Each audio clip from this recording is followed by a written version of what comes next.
Assalamualaikum warahmatullahi wabarakatuh.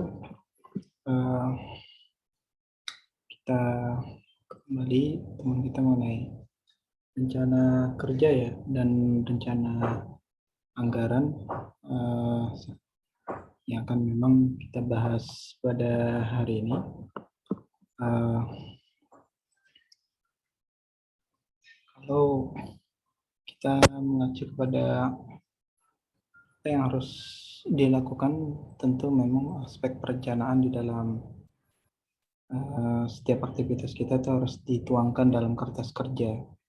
Nah, bagaimana ketika memang di koperasi juga memang tidak lepas segala tindakan-tindakan yang kita lakukan itu harus mengacu kepada perencanaan kerja yang memang sudah dibuat, dan juga pengeluaran-pengeluaran harus ada pos-pos mengacu kepada anggaran yang memang sudah dibuat dalam dokumen rencana anggaran. Inilah yang memang hari ini akan kita coba tekankan kembali mengenai rencana kerja dan rencana anggaran dan anggaran pendapatan dan belanja koperasi. Nah, pada kali ini kita akan bahas 5 topik utama, dari sisi pengertian, fungsi, lalu rencana kerja, anggaran, serta bagaimana rencana-rencana tersebut kita lakukan evaluasi dari sisi capaian, apakah sudah tercapai atau belum. Nah, semakin berkembangnya organisasi atau koperasi, maka sebuah manajemen akan dituntut untuk dapat melakukan perencanaan, lalu bagaimana melaksanakan perencanaan tersebut, dan pengendalian dari kegiatan apa-apa yang sudah direncanakan tersebut. Jangan sampai memang terlalu melenceng dari apa yang sudah direncanakan. Nah, ini berarti tim manajemen wajib menyusun yang namanya rencana kerja dan rencana anggaran. Kemudian juga memang RK dan RAPB, rencana anggaran tersebut memang harus disepakati bersama, dan mekanismenya memang baiknya partisipatif. Apa yang dimaksud partisipatif? Memang melibatkan banyak orang supaya anggaran itu merasa dimiliki oleh para pihak, karena memang semuanya terlibat dalam menyusun anggaran. Nanti disahkan dalam rapat anggota.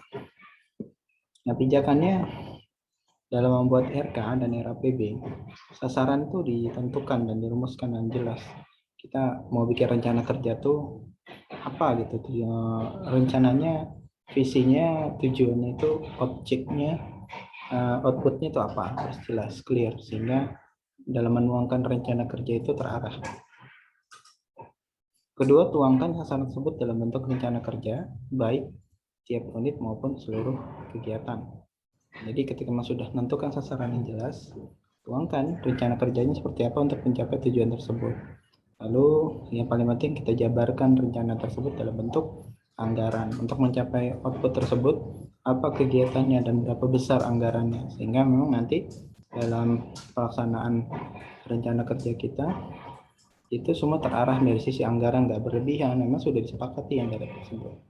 Nah, dengan kata lain, tidak ada kegiatan yang dilaksanakan tidak direncanakan sebelumnya. Tidak ada kegiatan yang telah direncanakan yang tidak dilaksanakan. Jadi kalau direncanain, laksanain. Jika semua kegiatan yang direncanakan dilaksanakan, maka sasaran yang diharapkan dapat tercapai. Nah, seperti itu. Fungsinya apa sih?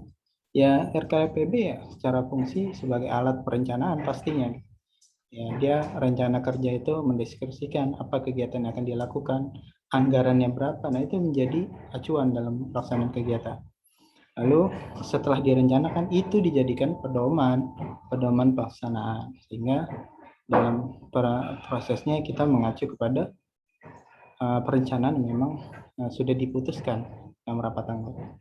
Nah, ini setelah dilaksanakan, dikendalikan, diawasi, atau bahasa lainnya evaluasi lah, sehingga rencana kerja dan anggaran dapat digunakan sebagai alat pengendalian dan pengawasan. Apakah manajemen atau pelaksana ini sesuai jalur gak dengan apa yang direncanakan? Jangan-jangan kita rencanakan A malah pelaksananya B. Ini kan di luar dari apa yang sudah disepakati dalam dokumen rencana kerja dan rencana anggaran. Ini penting ya, RK dan RAPB ini menjadi acuan. Nah, selanjutnya cara rencana kerja. Jadi proses pemikiran itu matang dan hal kerjakan di masa yang datang tuh rangka capai tujuan tetap ditetapkan pada suatu periode tertentu. Jadi apa rencana-rencana untuk mencapai tujuan, rencana kerjanya seperti apa? Ya tentu ada periode, ada jangka waktu yang memang harus disepakati.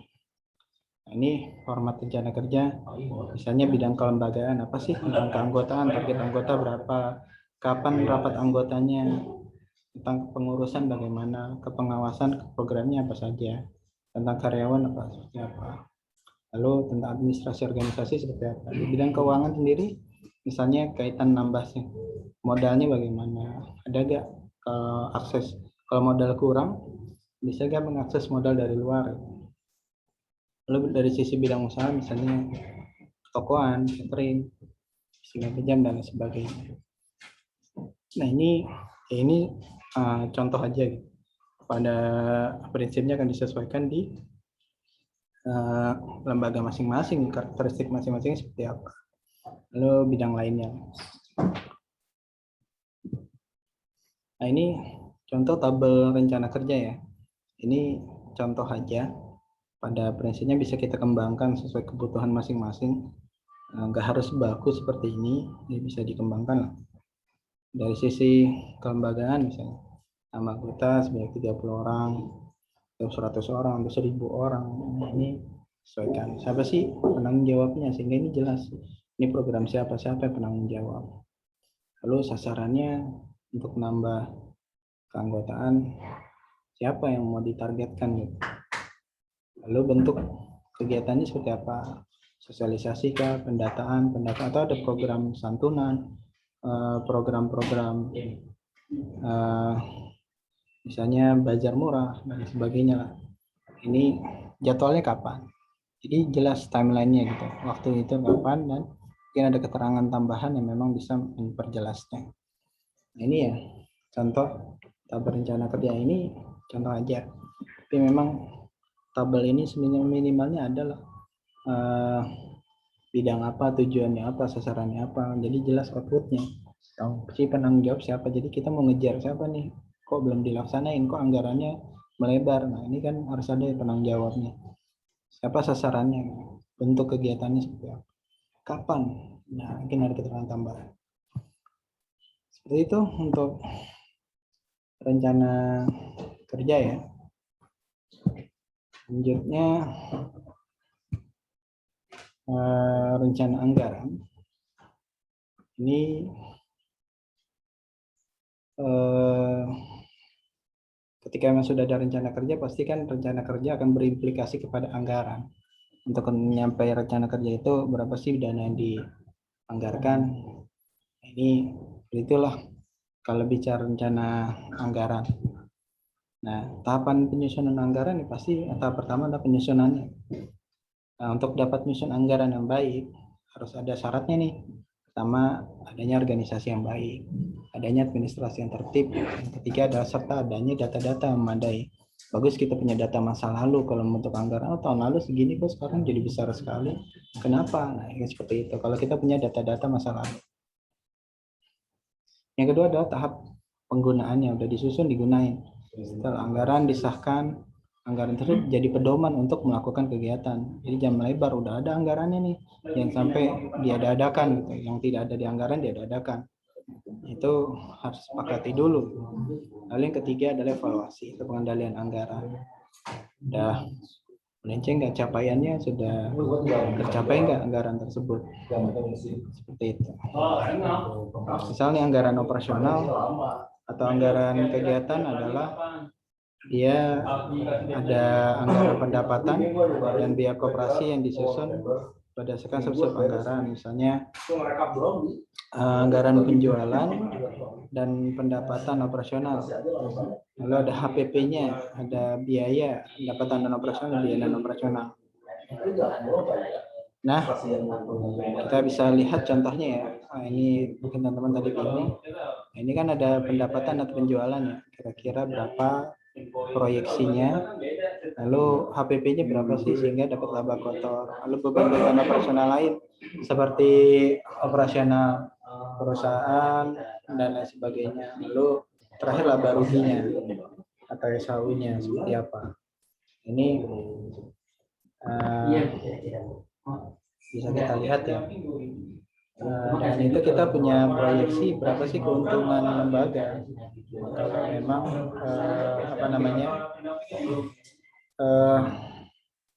dengan proyeksi tersebut ya kita bisa melihat mulai perusahaan itu punya potensi rugi atau memang harusnya untung gitu. Karena kalau merencanakan rugi ya udah rugi. Tapi kalau memang wah untung ya itu yang dikejar gitu. Kalau kita mau target keuntungan selalu berapa. Nah itu hal yang penting ya ketika memang kita melakukan perencanaan anggaran operasional.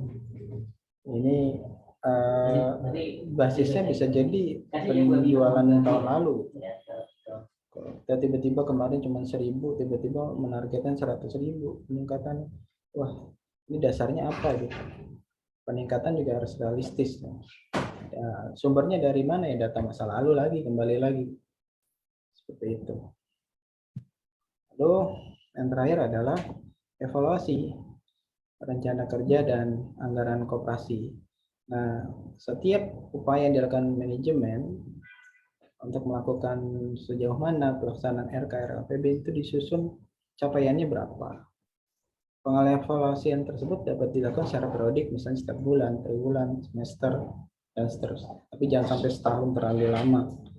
Pahit-pahitnya semester lah. Itu juga udah terlalu lama sebenarnya. Idealnya sih banyak evaluasi itu triwulan, lazimnya. Atau quarter ya per 3 bulan. Ini evaluasi ya. Ini dari evaluasi itu ada penyebab ya kenapa nggak tercapai.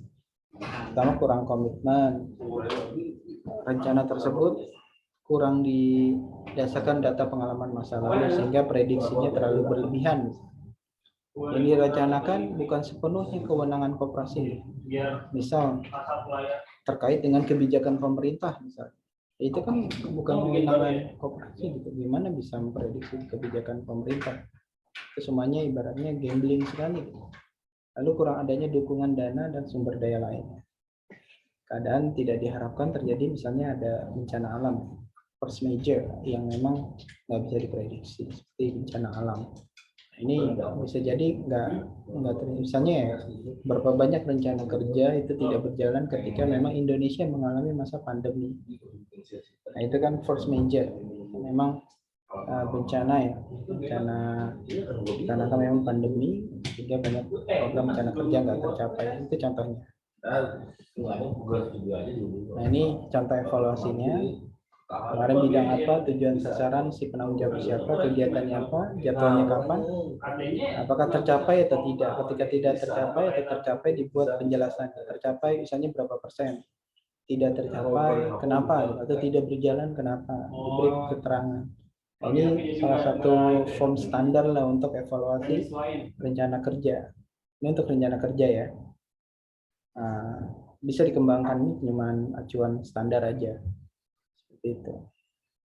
Lalu yang selanjutnya adalah evaluasi terhadap anggaran. Kenapa sih bisa nggak tercapai ya? Kadang-kadang kita nilai dengan cara membandingkan semua komponen dalam anggaran dan melihat pencapaiannya. Tercapai. Kemudian dilakukan analisis faktor pendukung dan menghambat pencapaian itu apa aja. Gitu.